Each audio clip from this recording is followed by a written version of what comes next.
एक और जहां सूबे के मुखिया नीतीश कुमार बिहार में बहार लाने का प्रयास कर रहे हैं, विकास की रफ्तार का जायजा लेने के लिए समाधान यात्रा निकाली गई, लेकिन बिहार को भ्रष्टाचार दीमक की तरह खाया जा रहा है। सरकारी विभागों में होते भ्रष्टाचार से जनता त्रस्त है। भ्रष्टाचार का एक मामला कैमूर जिले से सामने आया है, जहां दो लोग एक ही जमीन पर अपना अधिकार जमा रखे हैं।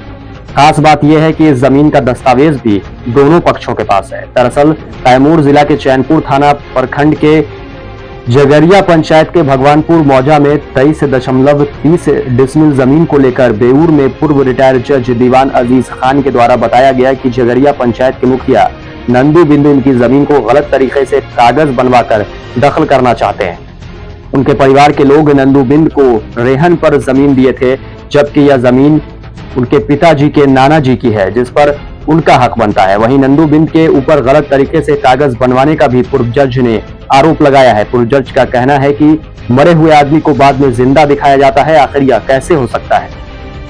उनके द्वारा बताया गया कि इसमें अंचल के कर्मी भी शामिल हैं। वहीं इस संबंध में जगरिया पंचायत के मुखिया नंदू बिंद से जब बातचीत की गई तो उनके द्वारा बताया गया कि यह जमीन हम लोगों वर्षों से खेती करते आ रहे हैं और यह जमीन हम लोगों के पूर्वजों की है। मुखिया का कहना है कि मेरा करंट रसीद भी कटा हुआ है, मेरा सब कागज भी है। उधर जज साहब का भी कहना है कि मेरे पास भी सारे कागजात मौजूद हैं। अब यह मामला अपर समाहर्ता के पास जा चुका है। वहीं मुखिया का कहना है कि हमको कोई नोटिस नहीं भेजा गया है, जबकि अंचला अधिकारी के द्वारा पैसे लेकर मोटेशन किया जाता है। जो पैसा देता है उसकी स्वीकृति होती है, जो पैसा नहीं देता है उसकी स्वीकृति नहीं की जाती है।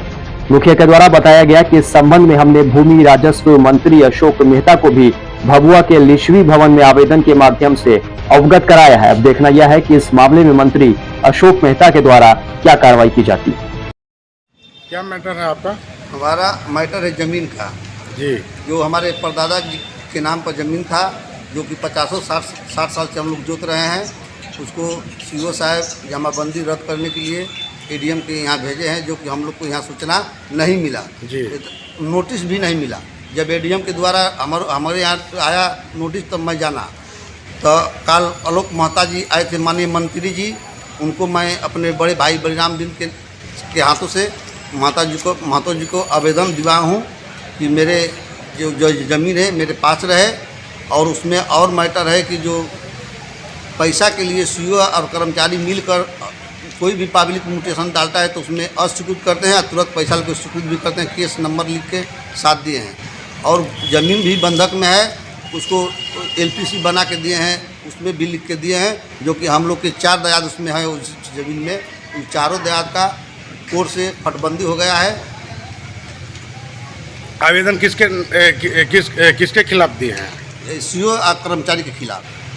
मतलब इन लोगों के माध्यम से आपकी ज़मीन पर मतलब उल्टा सीधा किया गया है? वहाँ उल्टा सीधा हमको कुछ पता नहीं चला। यहाँ से ये लोग भेज दिए एडीएम के यहाँ। आपको बगैर सूचना का ऐसा भेज दिए एडीएम के यहाँ, जिसका आरोप लगा रहे हैं? हाँ। चलिए ठीक। क्या नाम है आपका? नंदू बिंद, मुखिया जगरिया पंचायत। इनको हम मतलब ज़मीन से सरोकार नहीं है और इस आधार पर ये चुपचाप कागज़ को लगाए रहे चुके थे। 2021 में जो है, मैं 20 में रसीद कटाया हूँ। 2021 में ये कर्मचारियों को मेल में, अंचल के कर्मचारी को मेल में ले करके वो जो है एक रसीद कटा लिया है और इस करार पर वो जो है वो डिस्टर्ब करना चाहता है।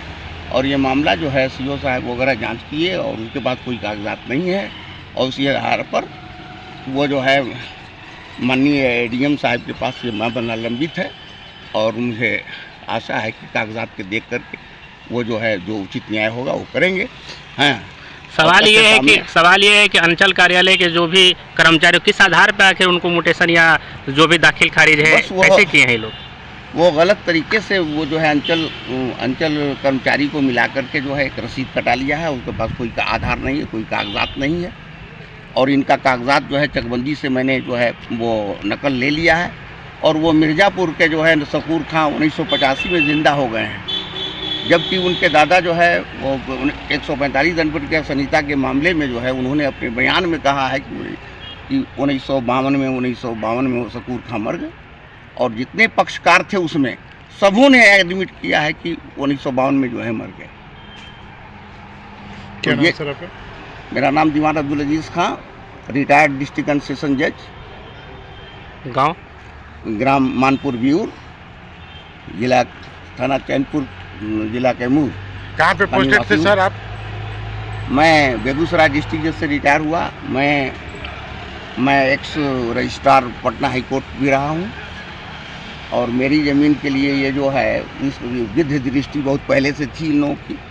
और ये जो है वो जालसाजी और धोखाधड़ी किया गया है।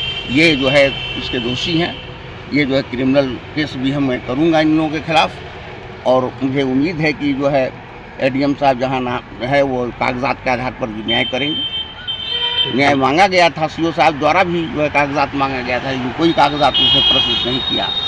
और वहाँ भी कोई कागजात प्रस्तुत नहीं किया है, किससे क्रय किया, क्या क्या। वो जानबूझ करके वो जो नकल मैंने निकाला है वो जानबूझ के वो जो है उसको छिपा लिया था और जमा नहीं किया, क्योंकि अब पकड़ा गया है, उसकी जालसाजी पकड़ी गई है। इसलिए वो जो है बौखलाया हुआ है। वो जो है जो न्यायहित में होगा उचित फैसला होगा। हमको कोर्ट पर यकीन है, विश्वास है। और जितना तथ्य उसके द्वारा दिया गया है सब बेबुनियाद है, निराधार है। सर, भूमि विवाद से जुड़ा हुआ मामला सामने आया है, जिसमें बताया जा रहा है, कुछ लोगों के द्वारा आरोप है कि आपके द्वारा ज़मीन को गलत तरीके से अपना लिया गया है। ज़मीन किसी और की थी। ज़मीन मेरे पिताजी के नाना के नाम से है। मेरे दादा ने एक्वायर किया था 1921 में, और तब से ज़मीन मेरे कब्जे में है। और 1945 का 145 दंड प्रक्रिया संहिता की कार्रवाई चली थी, जिसमें कि जंगी बिन जो मुखिया के जो परदादा थे वो मेरे हलवाहा थे। उनके नाम से जो है वो रेहन में दी गई थी। और रेहनदार के हैसियत से वो मुकदमा लड़े थे। उन्होंने मेरे दादा का कब्जा और स्वत्व को स्वीकार किया था। उन्होंने ये स्वीकार किया है कि वो खतियानी रैयत जो है 1952 में मर गए। 1952 में मर गए। इन्होंने चालबाजी करके, धोखाधड़ी करके ये जो है 1985 में चकबंदी में एक आवेदन दिए और मेरे नाना के नाम से जो है वो मिर्ज़ापुर लिख करके दिया, मिर्ज़ापुर पता दिया हुआ है, जबकि वो केराकत जौनपुर के रहने वाले थे। और वो 1952 में ही मर गए थे। 1985 में उनको जीवित दिखाया गया है और वो जो है एक्सेप्ट किया गया है कि हाँ साहब जो है इनको हमारे ज़मीन से सरोकार नहीं है। और इस आधार पर ये चुपचाप कागज़ को लगाए रहे चुके थे। 2021 में जो है मैं 20 में रसीद कटाया हूँ। 2021 में कि कर्मचारियों को मेल में, अंचल के कर्मचारी को मेल में ले करके वो जो है एक रसीद कटा लिया है। और इस तरह पर वो जो है वो डिस्टर्ब करना चाहता है। और ये मामला जो है सीओ साहब वगैरह जांच किए और उनके पास कोई कागजात नहीं है। और उसी आधार पर वो जो है माननीय एडीएम साहब के पास ये मामला लंबित है। और मुझे आशा है कि कागजात के देख करके वो जो है जो उचित न्याय होगा वो करेंगे। हाँ, सवाल ये है कि अंचल कार्यालय के जो भी कर्मचारी किस आधार पर आखिर उनको मुटेशन या जो भी दाखिल खारिज है कैसे किए हैं ये लोग? वो गलत तरीके से वो जो है अंचल कर्मचारी को मिला करके जो है एक रसीद कटा लिया है। उसके पास कोई आधार नहीं है, कोई कागजात नहीं है। और इनका कागजात जो है चकबंदी से मैंने जो है वो नकल ले लिया है। और वो मिर्ज़ापुर के जो है शकूर खां 1985 में ज़िंदा हो गए हैं, जबकि उनके दादा जो है वो 145 दंड प्रक्रिया संहिता के मामले में जो है उन्होंने अपने बयान में कहा है कि 1952 में वो शकूर खां मर गए। और जितने पक्षकार थे उसमें सबों ने एडमिट किया है कि 1952 में जो है मर गए। क्या नाम सर आपका? मेरा नाम दीवान अब्दुल अजीज़ खां, रिटायर्ड डिस्ट्रिक्ट एंड सेशन जज।